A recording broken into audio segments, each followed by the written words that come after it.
जवाहरलाल नेहरू का जन्म 14 नवंबर 1899 को इलाहाबाद, भारत में हुआ था।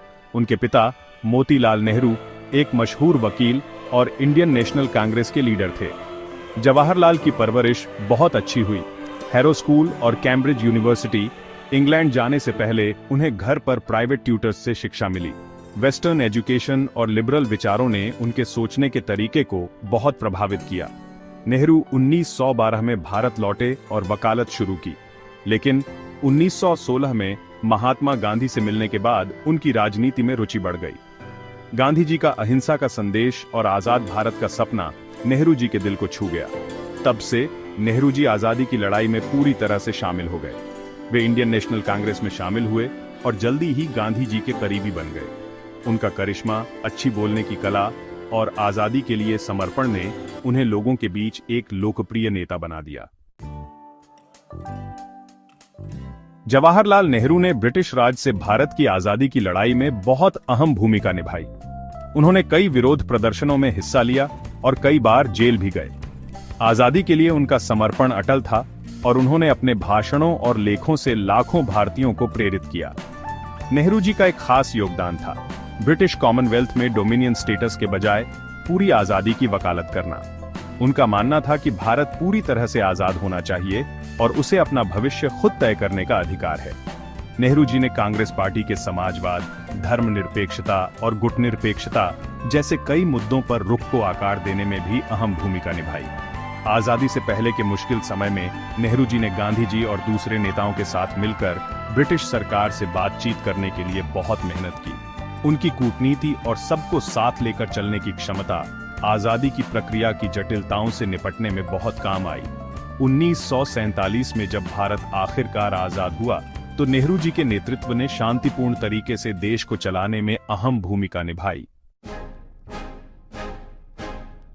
15 अगस्त 1947 को जवाहरलाल नेहरू आजाद भारत के पहले प्रधानमंत्री बने। यह एक ऐतिहासिक क्षण था जो सदियों के औपनिवेशिक शासन के अंत का प्रतीक था। प्रधानमंत्री के रूप में नेहरू जी के सामने एक नए राष्ट्र के निर्माण का बड़ा काम था।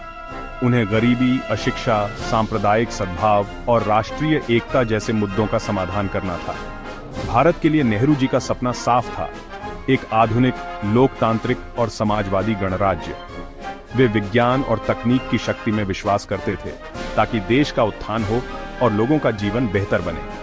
उन्होंने पंचवर्षीय योजनाओं की शुरुआत की जो औद्योगिकरण, कृषि विकास और सामाजिक सुधार पर केंद्रित थीं। नेहरू जी ने भारत की विदेश नीति को आकार देने में भी महत्वपूर्ण भूमिका निभाई।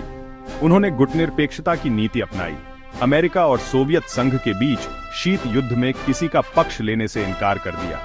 उनका मानना था कि भारत को अपनी स्वतंत्रता बनाए रखनी चाहिए और अपने राष्ट्रीय हितों का ध्यान रखना चाहिए। 27 मई 1964 को 17 साल तक प्रधानमंत्री के रूप में सेवा करने के बाद जवाहरलाल नेहरू का निधन हो गया। उनका निधन भारत और दुनिया के लिए एक बहुत बड़ी क्षति थी। नेहरू जी लोकतंत्र, धर्मनिरपेक्षता और गुटनिरपेक्षता की विरासत छोड़ गए। उन्हें आधुनिक भारत के निर्माता के रूप में याद किया जाता है, जिन्होंने एक मजबूत और स्वतंत्र राष्ट्र की नींव रखी।